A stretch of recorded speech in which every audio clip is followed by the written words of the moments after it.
지난주 창립 67주를 맞이하면서 저는 수정동교회 우리 성도님들과 함께 교회의 미래와 새로운 부흥을 꿈꾸는 그런 설교를 나누었습니다. 그 시작이 바로 교회의 본질을 회복하고 기본을 다시 세우는 일에서 시작되어야 한다, 이리 말씀드렸지요. 그리고 우리가 가장 먼저 회복해야 할 것이 무엇인가? 그것이 바로 예배라고 설교했습니다. 나름대로 진정성 있고 또 진실하게 또 최선을 다하여 설교했다고 생각했습니다. 그러나 한 주가 지난 오늘 다시 예배의 자리에 있는 우리의 모습 어떠합니까? 얼마나 많이 변화된 모습으로 이 자리에 계십니까? 저 역시 부끄럽기만 합니다. 말씀을 나눌 때는 뭔가 큰 일이 일어날 것 같은 감동이 있었지만 막상 일상의 자리로 돌아왔을 때는 별반 변한 게 없습니다. 잔뜩 당겨졌던 고무줄이 잠깐 긴장을 푸는 사이에 팽팽했던 긴장감을 잃어버리고 금방 느슨해지는 것처럼 오늘 우리의 모습도 그러한 것 같아요. 여러 가지 이유가 있겠지요. 그만큼 우리가 삶에서 긴장감을 가지고 당겨야 할 것들이 많기 때문이 아닌가 저는 생각해 봤습니다. 한 주간 감당해야 할 삶의 몫이 여전히 버겁기만 합니다. 부대껴야 할 사람과 사람 사이의 관계는 여전히 부담스럽습니다. 미운 사람은 여전히 밉고요. 보기만 해도 막 신경질이 나는 사람은 여전히 신경질이 나요. 여전히 오늘은 뭘 먹어야, 왜 서로 웃으세요? 네.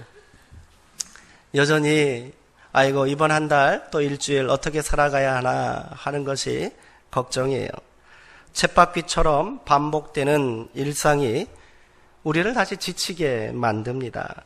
그렇게 관성처럼 우리는 다시 일상의 문제에 매몰되고 말아요. 교회 문을 나서는 순간 함께 나눈 말씀과 은혜는 허공을 타고 바람과 함께 사라져버립니다. 세상을 살면서 믿음을 지키는 것이 얼마나 어려운 일인지 잘 알고 있습니다. 말씀대로 산다는 것이 어쩌면 현실감이 떨어지는 것처럼 생각되는 것도 이해가 됩니다. 저도 그냥 순탄한 믿음의 길을 걸어오지는 않았어요. 제가 신학교를 졸업하고 또 3년간, 한 3년 반 정도, 횟수로 4년에 걸친 사회생활을 했었거든요. 직장생활 하면서 교회를 이제 지방에서 따로 생활하면서 직장생활을 했는데 교회를 찾아간다는 것이 이렇게 쉽지는 않아요. 그래서 처음에는 열심히 주일이면 또 이 교회 저 교회 다니고 또 좋은 목사님들 계신 교회에 소개받아서 가서 예배드리고 했어요. 그러다가 일상이 자꾸 지치고 또 피곤해서 한 번, 두 번 빠져봤단 말이에요. 처음 몇 번 빠질 때는 막 두렵더라고요. 제가 모태 신앙이잖아요. 그리고 신학교를 졸업한 사람이잖아요. 불과 몇 달 전에 전도사 하던 사람인데 한 주 두 주 빠지니까 막 덜컥 겁이 나요. 그런데 그것이 한 달, 두 달 되니까 어땠던 것 같으세요? 그러려니 하고 그렇게 믿음이 다 사라져 버리더라고요. 한 4달, 5달 되니까 제가 예전에 신앙이 있었는지 없었는지 확인할 길이 없어요. 그리고 그렇게 그냥 살아도 별반 문제 없더라고요. 믿음 잃어버리는 것 순간입니다. 그러기에 저희가 더욱더 긴장감 있게 서야 한다는 것이 당연한 일일 거예요. 그런 의미에서 믿음을 지키며 세상을 산다는 것이 고난이라고 말한 바울의 가르침이 새삼스럽게 옳구나 하는 생각을 해봤어요. 저는 우리 성도님들 볼 때마다 대단하다는 생각이 듭니다. 제가 한번 사회생활 해봤다고 그랬잖아요. 부끄럽지만 저는 믿음 못 지키겠더라고요.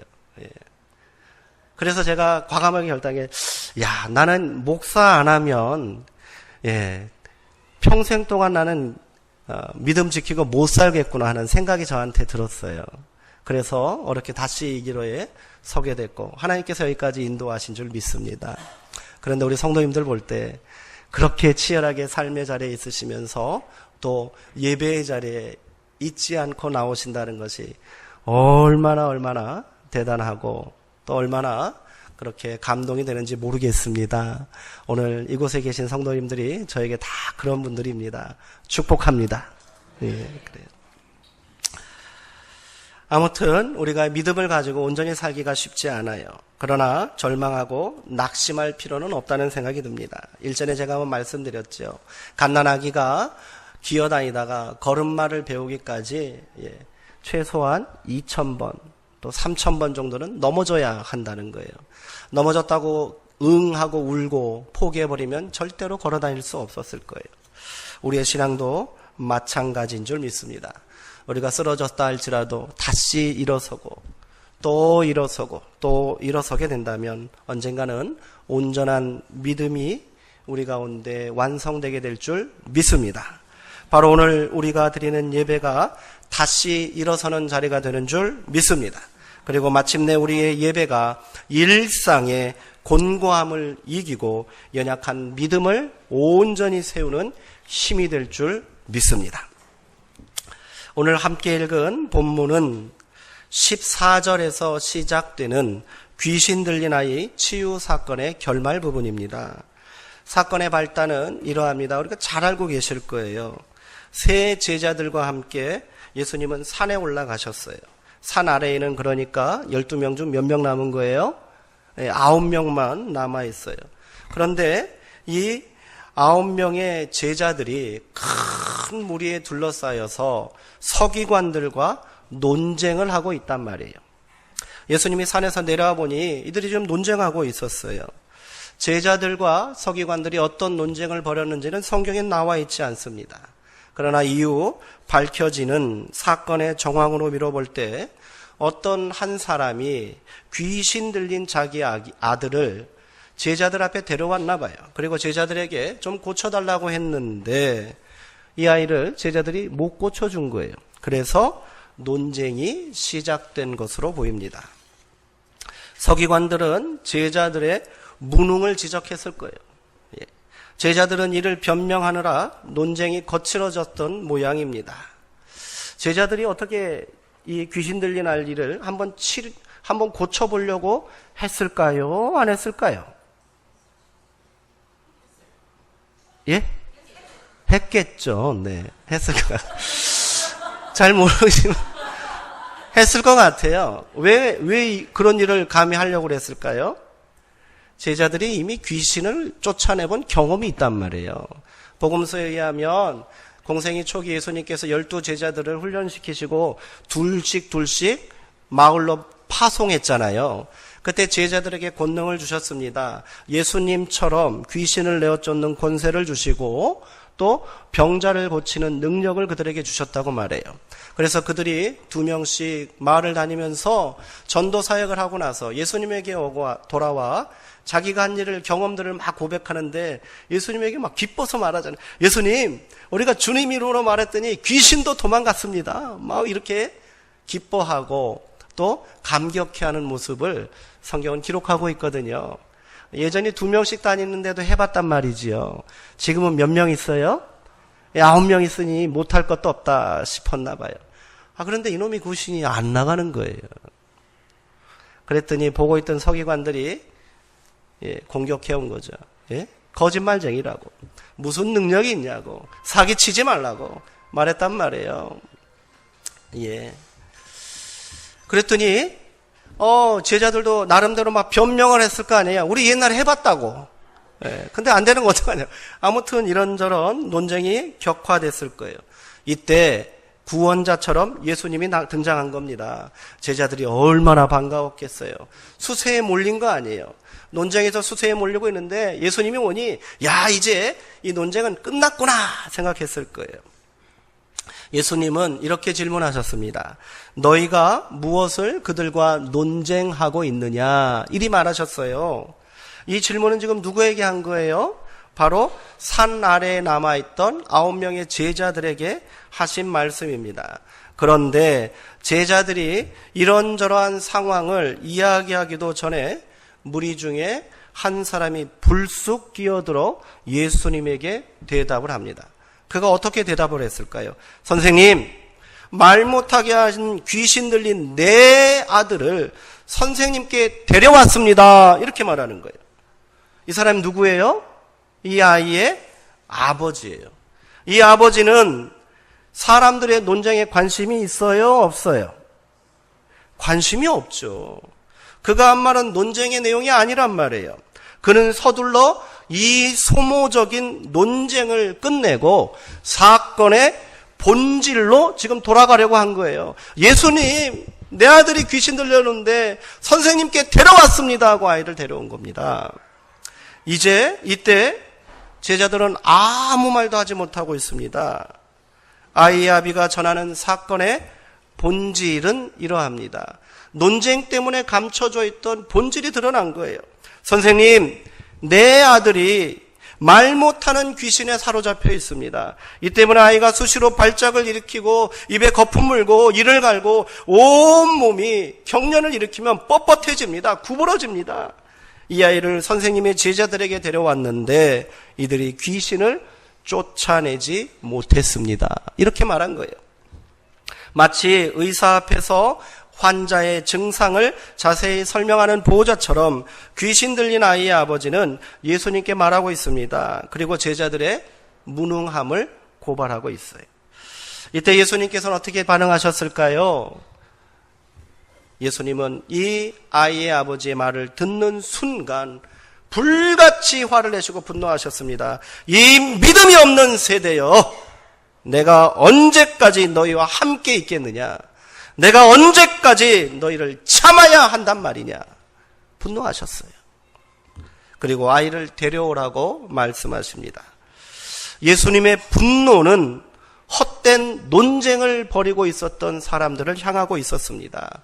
논쟁의 당사자인 제자들과 서기관들, 그리고 이 논쟁을 무슨 재미난 구경거리처럼 지켜보고 있었던 무리들입니다. 논쟁이 진행되는 동안 사건의 중심에 있어야 할 이 가여운 한 생명, 귀신 들린 아이는 어떻게 됐어요? 사라져 버렸어요. 실종돼 버린 거예요. 논쟁은 승패가 갈리는 문제입니다. 서로의 옳고 그름을 따지고 서로 능력이 있느니 없느니 따지다 보면 본질은 사라지고 말아버립니다. 문제를 해결하는 것이 목적이 아니라 상대방의 잘못을 지적하고 굴복시키는 것이 목적이 되어버린다는 거예요. 오늘 우리가 살고 있는 세상의 모습도 다르지 않습니다. 교회라고 예외는 아닌 것 같아요. 이쯤 되면 예수님께서 왜 분노하셨는지, 산에서 내려온 예수님을 보고 무리들이 왜 매우 놀랐는지 이해가 됩니다. 성경은 예수님을 보고 제자들과 또 많은 무리들이 매우 놀랐다 이렇게 기록하고 있습니다. 그런데 여기서 놀랐다는 말은 두려워했다라는 뜻으로 옮기는 것이 옳습니다. 그러니까 논쟁 중에 있던 사람들이 예수님이 오자 어떻게 된 거예요? 두려워 떨었다는 거예요. 왜 두려워했습니까? 예수님이 등장해 논쟁의 당사자들은 누구 말이 옳은지 누구 말이 들은지 옳고 그름을 판단해 주십시오 말하지도 못했어요. 그들은 두려웠기 때문입니다. 왜 두려웠습니까? 자신의 모습이 얼마나 부끄럽고 지금 의미 없는 행동인지를 순간 깨닫게 되었기 때문이 아니겠습니까? 그래서 두려웠던 거예요. 어찌되었던 이제 모든 문제가 제자리로 돌아왔습니다. 사건의 본질이 다시 조명되었고요. 이제 예수님이 이를 어떻게 해결하실지가 중요하게 됐어요. 예수님 앞에 데려온 아이는 곧바로 또다시 경련을 일으켰습니다. 아니, 이 아이를 사로잡고 있었던 귀신이 예수님을 보자 경련을 일으킨 거예요. 아이의 아버지의 말대로 거품을 물고 땅에 쓰러져 온몸을 떼굴떼굴 구르며 고통스러워합니다. 아이의 모습을 본 예수님은 아이의 아버지에게 묻습니다. 이 아이가 언제부터 이렇게 되었느냐? 안타깝고 불쌍히 여기는 마음으로 물으신 거예요. 이 아이가 언제부터 이렇게 되었느냐?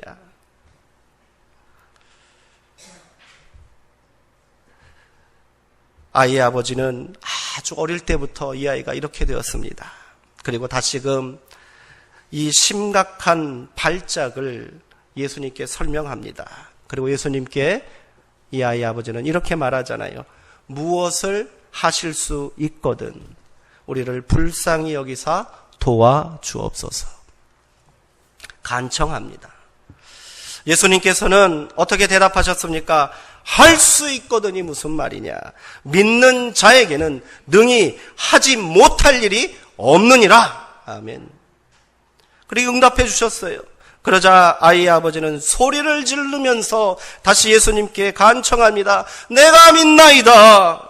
나의 믿음 없는 것을 도와 주옵소서. 이때 그동안 논쟁의 구경꾼으로 모여있던 사람들이 사건의 중심으로 예수님 주위로 모여들었어요. 그리고 예수님은 그들 앞에서 이 더러운 귀신을 꾸짖어 말씀하셨습니다. 말 못하게 하고 못 듣게 하는 더러운 귀신아, 내가 내게 명하노니 그 아이에게서 나오고 다시 들어가지 말지어다. 그러자 귀신은 소리를 지르고 최후의 발악이라도 하듯 심한 경련을 일으키고는 아이의 몸에서 빠져나갔습니다. 아이는 죽은 것 같이 되었다고 성경은 기록합니다. 이 광경을 목격하고 있었던 사람들이 뭐라고 말합니까? 아이가 죽었다. 아이가 죽었다. 이렇게 수군거립니다. 여전히 믿음이 실종된 사람들의 모습입니다. 예수님은 조용히 아이의 손을 잡고 일으켜 세우시고 이 아이가 온전하게 회복되었음을 증명해 보이셨습니다. 한바탕 요란한 사건이 끝이 나고 제자들이 예수님과 함께 집에 있을 때 그들은 조심스럽게 예수님께 묻습니다. 선생님, 우리는 어찌하여 능히 그 귀신을 쫓아내지 못했습니까? 예수님은 제자들에게 어떻게 답하셨습니까? 기도 외에 다른 것으로는 이런 종류가 나갈 수 없느니라. 이렇게 말씀하시고 이 사건이 끝나게 됩니다. 오늘 본문은 복음서에 등장하는 수많은 기적사건 가운데서도 으뜸입니다. 많은 설교가들이 또 사용하는 본문의 내용이에요. 가장 극적이고요. 가장 많은 교훈을 주는 내용입니다. 그만큼 다양한 설교가 선포되고 또 이 설교를 많이 활용합니다. 그중 가장 대표적인 설교의 내용은 어떠합니까? 이렇습니다. 믿는 자에게는 불가능한 일이 없으니 기도만 한다면 무엇이든지 당신이 원하는 것을 다 이룰 수 있습니다. 아멘, 아멘. 참으로 용기를 주고 힘이 되는 말씀이 아닐 수 없습니다. 그러나 믿음이 무엇인지 깊이 고민하지 않고 무엇을 기도하는 것이 옳은지를 깨닫지 못한 채 그저 믿고 기도하면 다 이룰 수 있다는 식으로 본문을 설교하고 이해한다면 큰일 납니다. 이런 설교와 이런 믿음은 심각한 영적 혼란과 왜곡된 믿음을 가져올 수 있습니다. 오늘 본문 23절 말씀 한번 읽어볼까요? 9장 23절입니다. 성경을 함께 찾아보시기 바랍니다. 9장 23절 읽겠습니다. 시작. 예수께서 이르시되 할 수 있거든이 무슨 말이냐? 믿는 자에게는 능히 하지 못할 일이 없느니라 하시니. 아멘. 여기서 우리는 믿는 자에게는 능히 하지 못할 일이 없느니라는 예수님의 말씀을 더 진지하게 고민해 봐야 합니다. 이 말씀에 없는 게 하나 있어요. 뭐가 없어요? 주어가 없어요. 말씀에 주어가 없어요. 그래서 자기 입맛대로 자기 편의대로 믿는 자에게는 능히 하지 못할 일이 없으니 나는 못할 일이 없다. 모든 일을 할 수 있는 주체가 자기 자신이라고 이해해버리는 거예요. 어떤 목회자들은 이 본문을 근거로 아주 용감하게 선포합니다. 귀신아 물러가라. 믿음으로 내가 말하노니 물러가라. 막 이럽니다. 마치 믿음 좋은 자기에게 무슨 신통한 능력이 있다는 식으로 선지자 노름하고 있는 꼴입니다. 그러나 이 사건에서 믿음이 있는 사람은 한 사람도 없습니다. 귀신 들린 아이 아비도 스스로 뭐라고 고백합니다. 뭐라고 고백합니까? 나는 믿음이 없습니다. 도와주옵소서. 예수님께 간청했을 뿐이에요. 이 본문을 통해서 믿음 있는 사람은 딱 하나, 누굽니까? 바로 예수님 자신뿐이라는 거예요. 그러므로 23절의 말씀의 주어는 누구입니까? 예수님인 거예요. 이 사실을 토대로 말씀을 다시 재구성해 보겠습니다. 할 수 있으면 무슨 일이라도 해보라고. 그게 무슨 얼뚜당토 않는 말이냐. 나는 믿음이니 내가 능히 하지 못할 일이 없느니라. 아멘. 한번 따라해 보시기 바랍니다. 나는 믿음이니 내가 능히 하지 못할 일은 없느니라. 본문 이렇게 읽어야 되는 거예요.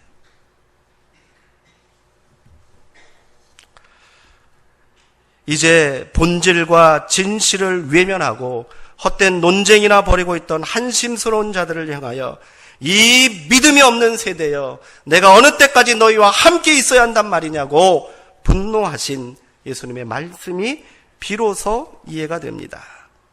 믿음의 본질과 실체가 뭐예요? 예수님인 거예요. 예수님. 능력도 예수님에게 나오는 거예요. 나한테 나온다고 생각하면 안 되는 거예요. 제자들의 실패는 뭐예요? 그 능력이 어디에서 나온다고 믿은 거예요? 나한테서 나온다고 믿은 거예요. 이 사건의 발단은 예수님께서 세 제자만 데리시고 나머지 9명은 산 아래 남겨두시고 갔기 때문입니다. 산 아래 있던 제자들은 지금 예수님과 함께 있지 않습니다. 예수님의 부재는 그대로 그들에게 믿음의 부재와 마찬가지였던 거예요. 예수님의 부재 상태에서, 예수님이 안 계신 상태에서 그 신앙을 시험받고 공격받는 자리에 몰리게 되자 제자들의 믿음은 실종돼 버린 거예요. 이들이 할 수 있는 일이라고는 서기관들과 세상의 이치를 가지고 따지는 무의미한 논쟁을 벌이는 일뿐이었다는 거예요. 믿음 없는 세대의 단면입니다. 오늘 우리의 모습과 교회가 처해 있는 현실도 이와 다르지 않다는 생각을 해보게 되었습니다. 우리도 표면적으로는 예수님의 부재 상태에 있잖아요. 우리가 이 땅에 살면서 신앙생활하는 동안 절대로 예수님을 직접 몸으로 만나거나 눈으로 목격할 수 없습니다. 그렇다고 말하는 사람들은 다 뭐예요? 이단이에요. 다른 게 이단이 아니에요. 그래서 세상사에 쉽게 흔들리고요. 이런저런 공격을 받고 문제가 생기면은요. 겨자씨만한 믿음도 사라져버리고요. 거친 논쟁만 벌이게 되는 거예요. 교회가 이런 파 저런 파 이런 교단 저런 교단 왜 이렇게 다 흩어진 거예요? 논쟁만 벌였기 때문이에요. 믿음은 없고 논쟁만 남은 거예요. 이 논쟁에서 예수님은 사라져버립니다. 본질은 중요하지도 않아요. 더 중요한 것은 더 집중하고 힘써야 할 그 문제는 잊혀져 버리고 마는 겁니다. 여기서 예수님께서 말씀하신 믿음이란 무엇이겠습니까? 믿음이란 예수님의 부재와 상관없이 예수님이 눈앞에 있던 없던 간에 어디서든지 어떠한 상황 가운데 있든지 변함없이 예수님이 지금 나와 함께 하시고 또 그 능력을 의심하지 않는다는 절대적인 신뢰를 말하는 것인 줄 믿으시기 바랍니다. 우리가 믿음이라고 번역하는 단어가 헬라어로 피스티스입니다. 피스티스를 우리말로 그대로 번역하면 믿음이라기보다는 신뢰함이에요. 신실함이에요. 믿음의 실체가 무엇인지 보여주는 대목입니다. 예수님은 우리는 왜 귀신을 쫓아내지 못했습니까? 우리는 왜 귀신을 쫓아낼 수 없었습니까? 라고 질문하는 제자들에게 기도 외 다른 것으로는 이런 종류가 나갈 수 없다라고 대답하셨습니다. 그렇다면 너희도 기도하면 귀신 쫓을 수 있다 이런 말입니까? 그것도 잘못 읽는 거예요. 여기서 믿음과 기도는 같은 의미를 가지고 있는 거예요. 믿음으로 귀신을 내어 쫓을 수 있는 능력은 예수님에게 있으니 제자들이 지금 당장 할 수 있는 일이 뭐라는 거예요? 그 믿음을 가지고 기도해야 한다는 깨우침인 줄 믿으시기 바랍니다. 이를 통해 예수님과 우리가 믿음으로 하나 될 수 있는 것입니다. 이 믿음만이 예수님의 부재를, 예수님이 눈에 보이지 않는 이 현실을 극복할 수 있다는 말입니다. 기도를 통하지 않고는 절대로 우리는 이 믿음을 지킬 수 없고 이 믿음 안에 거할 수 없습니다. 기도 없이는 우리의 믿음은 절대로 본질로 돌아가고 회복될 수 없는 거예요. 기도하지 않기에 성공과 실패를 따지며 논쟁이나 벌이는 겁니다. 실패 앞에서 서로 비난하고요. 작은 성공을 거두면 그것이 자기의 공이라고 자랑하고 교만해지는 거예요. 심지어 그것을 기도 응답이라고 말하는 사람이 있어요. 이야, 이번에 우리 나 성공했어. 이번에 우리 아이들 대학 갔어. 이번에 내가 대기업 갔어. 성공이고 기도 응답이지요. 그러나 그게 자랑이 돼서는 안 되는 거예요. 그러면 같이 기도하고 대학 떨어진 김 집사는 어떻게 해요? 같이 기도하고 대기업 못 가고 구멍가게 전전하고 알바하고 있는 이 집사 아들은 어떻게 해요? 그게 기도 응답 아닌 거예요. 그러기에 논쟁만 벌어지는 거예요. 제대로 기도하지 않기 때문입니다. 그렇다면 우리는 어떻게 믿음의 기도를 할 수 있을까요? 이게 중요하지요. 어떻게 믿음의 기도를 할 수 있겠습니까? 귀신 들린 아이의 아버지의 간절한 호소에서 그 해답을 찾을 수 있을 줄 믿습니다. 무엇을 하실 수 있거든 우리를 불쌍히 여기사 도와 주옵소서. 그의 간구는 비록 완전하지 않지만 예수님은 이 사람의 간절한 호소에 응답해 주셨습니다. 여기서 무엇을 할 수 있는 주체가 뭡니까? 바로 분명 예수님인 거예요. 이 아버지는 그렇게 믿은 거예요. 나는 그저 불쌍하고 무능력한 존재라고 고백하고 있습니다.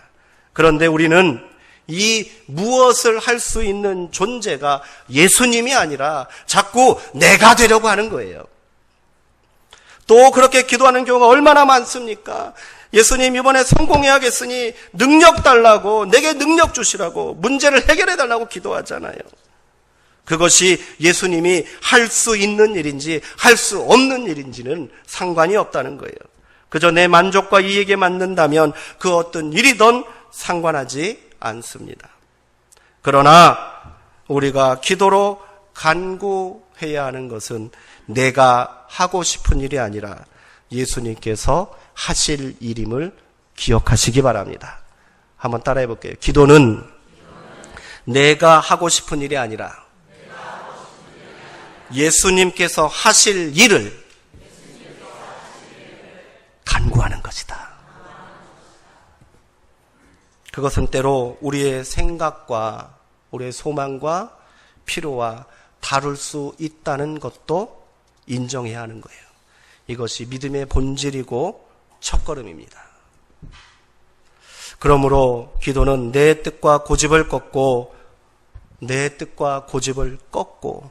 예수님의 생각과 뜻에 나의 생각을 바꾸기 위한 거룩한 영적 투쟁이 되어야 한다는 것을 믿으시기 바랍니다.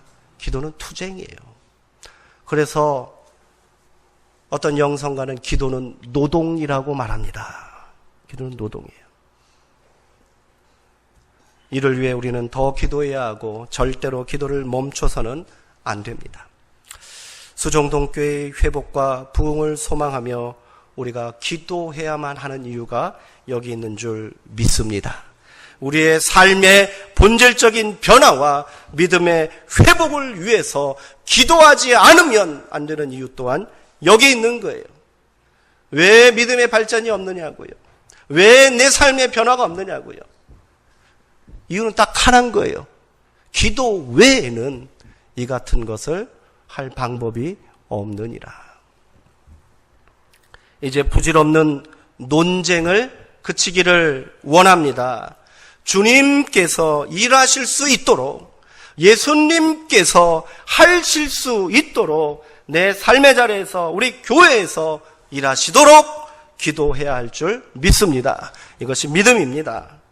마침내 우리의 기도가 우리를 말 못하게 하고 듣지 못하게 하고 온몸에 경련을 일으켜 꼬꾸라지게 하고 땅에 쓰러져 고통스럽게 뒹굴게 하는 그 모든 악한 권세로부터 해방과 회복의 역사로 응답될 줄 믿습니다. 믿음의 회복, 본질과 기초를 세우려는 우리의 노력은 그러기에 예배와 기도로 완성되어야 될 줄 믿습니다. 우리의 예배는요, 믿음의 주체이신 예수님을 만나는 자리인 거예요.